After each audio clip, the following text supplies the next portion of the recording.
Paltrocast. Hi, Katarina. Can you hear me okay? Yes, I can. How are you? Great. And yourself there? Good, thanks.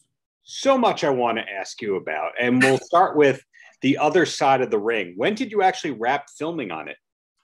Well, I only filmed one day on it.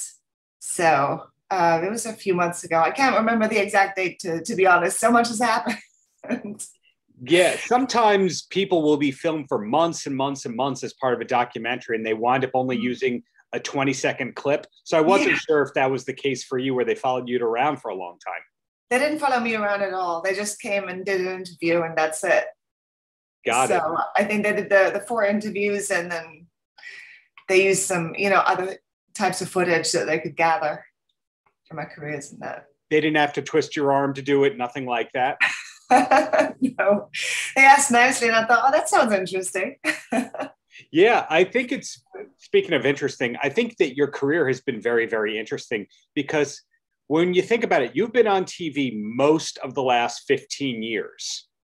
When you kind of do that math, like you first hit WWE in like 07, 08, something like that. Yeah. That run and Impact and wow. And then when you boil it down, you go, she's been on more episodes of television than like the cast of Seinfeld or Friends or something like that. I don't think that's strictly speaking true. Yeah, so you have so much TV experience, and then you've also done a lot with acting. You've expanded with your horror series, Katarina's Nightmare Theater. True. So was the goal all along to be an actress and use wrestling as a springboard to that? Yes to the first part of the question, no to the second part. So yes, the goal initially when I was a kid was to be an actress or in theater and film. I studied film and drama after I graduated from quote unquote high school. In Germany it's called something different. So and then when I moved to London, I actually was going there to, pursue film and career in film and theater. And then once I was there, it was just by coincidence that I found out about the British wrestling scene, because I'd been a fan, not so much growing up, like since I was, say a teenager, but I didn't know that there was independent wrestling. And obviously this is before, the internet and everything. So I only knew about WWF at the time and WCW. And I thought that was the only thing that existed. Right. So it wasn't something that was in my mind where I was like, oh, that's something that I could pursue, but it was something in the back of my mind to where it was, that would be a dream, to be a part of it somehow, someday. So then when I was in London, and I just by coincidence, I found out about an independent wrestling show, and I went, and that's when I talked to some of the wrestlers, and I was able to find a school and start training. And then again, the goal wasn't necessarily to be like, okay, this is my career now. I still couldn't see it as a career, but it was something that I wanted to do. It was pretty much a hobby for the first 5 years. I wasn't making money at it. I was, driving hours to training but just enjoying, going there, training and doing shows. And it was just something that I really loved doing. And then it took on a life of its own. So it wasn't like, my master plan wasn't to use it as a springboard. It was just like, oh, let me do this. This is awesome. And it just kind of developed that way. What you're saying really reminds me of music in terms of when you're a kid, you see bands on television and, there's bands playing arenas, but you don't really realize that there's bands playing at local bars. There's the punk rock bands are playing at local VFW halls or bingo halls or whatever you want to call it, because no one will book them. So they have to do it themselves. There's a lot of correlations between that, wrestling, comedy. You start out, you have to do open mic nights. So it's about 5 years in where it became sort of a career for you. Yeah. So, it really only became a career. In terms of, being able to make a living at it was when I got signed by WWE. Before that it was, yes, I'd started to get paid for some of the shows.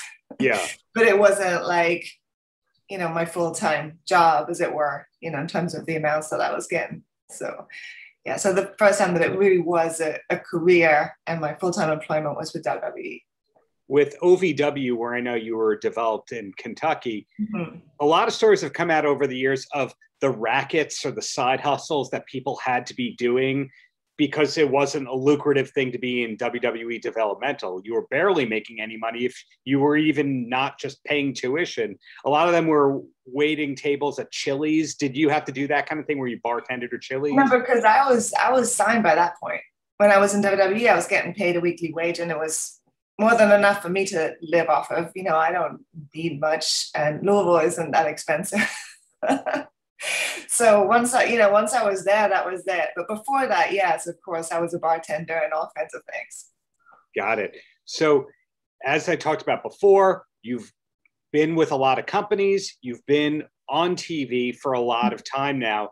Women of Wrestling had a really big impact that it quickly made because the people at Access TV were really behind it.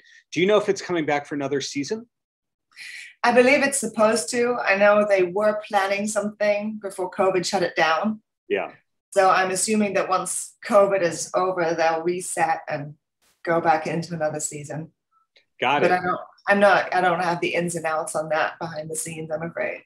Right. You just work here, you know. I just work. I was waiting for the call. So what is keeping you busy at the moment? And I know that's a loaded question. When anyone has spent time in LA, they know if they say nothing much, that means they're either under non-disclosures, or that's a bad luck. Or they say, you know, a lot's going on, and you can actually hear there's nothing going on. They're saying a lot is going on. But in your case, can you fill me in on what's the latest on you? Well, I've been doing some acting things, and there's actually a couple of things that I can't talk about, not because it's Warner Brothers, but just because they don't want me to. Sure. But there is one film that I did last year called Sorority of the Damned, mm-hmm. in which I play a witch, which is a really fun role. I was in complete, like I had a silicone mask over my head, so I'm unrecognizable. But that's kind of like a horror comedy, which I don't know exactly when it will be released, but it's still in post-production or maybe close to completion now. So I'm excited to be able to tell people about it once that comes out. I've been doing a couple of little things here and there. I have also actually wrote and directed a concept trailer for a feature film that I wrote that I would like to get off the ground and actually make the film. So I'm working very hard on that and editing that at the moment. And yeah. Wow. What genre is the film that you're trying to get off the ground? Well, this is a mystery thriller with some action in it. It's called Beautiful Monsters. So I'll keep you posted on that. Yeah, absolutely. So at this point in your career, mm-hmm. I've read about a lot of people that once they leave wrestling, they try and get into acting. It's first mm-hmm. this really big hurdle because people go, that person can't act, they're a wrestler. And you go, wrestling is acting. We're actually better actors than most working actors that are on television. You have to cross that hurdle. Are you finding at this point in time that a lot of people just know you as an actress and nothing to do with wrestling? I wouldn't say that a lot of people know me. I would say a lot of people do know you. I'm gonna take you to task on that one, because if you look at the number of followers that you have on social media, that's great. Yes, the number of interviews you've done, the credits in IMDb, they're great. Well, thank you very much. I think people know me as both now. I would say the people that know me do generally know me as both, because even when you get on set and as an actress, it's interesting. By the way, I just put this in here when somebody knows that you're a wrestler and they meet you for the first time versus people who don't know you're a wrestler when they meet you, the perception that they have of me, it's, if they do know that I'm a wrestler, they immediately go, well, you look very fit and athletic. If they don't know that I'm a wrestler and I tell them, they go, what? They don't think I'm the type at all. So that's pretty interesting. But I think most of the time, it comes up in conversation. What else do you do? What else do you work on? Especially, I've done a couple of stunts here and there. I do stunt fighting. So obviously it comes up there as well. So I would say most people will end up knowing me as both. But you're right. So in some ways it can stand in your way a little bit, because people have that specific perception and they go, okay, great, you'd be great for an action film, but they don't necessarily think of you as, why don't you audition for this drama? Yeah, the acting that wrestling requires is heavily rooted in improv. So it's always been a wonder to me why more wrestlers aren't able to cross over into stand-up / improv, realizing they know how to tell a story. They can do it on the fly in one take, right? Well, I think also not everybody wants to. Oh, okay, fair. Not everybody has that burning passion to do it.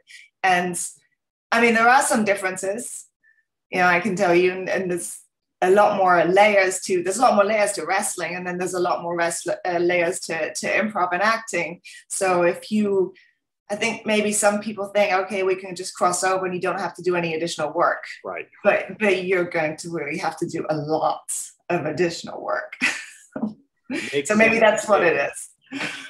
Hard. People want to do it. It's like, oh, I'll just fall into this, but it doesn't necessarily work out that way unless you are The Rock. But even, somebody like The Rock or Batista, you can tell that from when they started to where they are now, they work extremely hard, to not just be able to make the transition initially, but to stay in it, to really work on their craft and hone their skills. You can tell the difference to where now they're really well-rounded actors as well. And very and good. If you really deeply want to get into a different industry, that's what you have to do and be prepared to do. You can't just, coast on your former career, I guess. Yeah. Yeah. When I think at 1 or 2 in the morning, when I was flipping through the TV channels a couple of weeks ago, I saw this movie that The Rock was in 2006 called The Southland Tales, Mm-hmm. which the director of Donnie Darko did. And it's a star-studded movie. And it's really bad. Like even the director writer goes, this movie is terrible. We're sorry. And you realize it took a number of years for Dwayne Johnson to become the biggest movie star in the world. Right. But I think that you came out of the gate with mm-hmm. doing some work. So mm-hmm. you're happy with, how acting came out, I would have to assume, because the number of credits, you didn't stop after 2. Right. Well, it's just something that, I've wanted to do that too since I was little, so it's not something that I would ever stop. I mean, why would I stop? Because it gives me so much joy.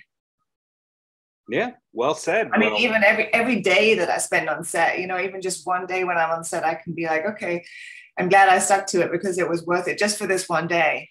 So now imagine if I can get 10 of those days. Right. Well, the earlier question about how long did you spend filming this documentary you're part of? Oh, it was one interview. Oh, okay. Yeah. So that wasn't a 10-day shoot, but maybe the next one will be. Well, 3 quick questions and then you're free. And the first one is, do you have a TV recommendation you could pass along to somebody who needs a new show to start? Oh my goodness. Have you seen Imposters? I haven't seen Imposters. Is that on True TV? That's on Netflix. It's on Netflix. Yeah, he's in True TV. I only have Netflix and Hulu. I don't have a cable or anything like that.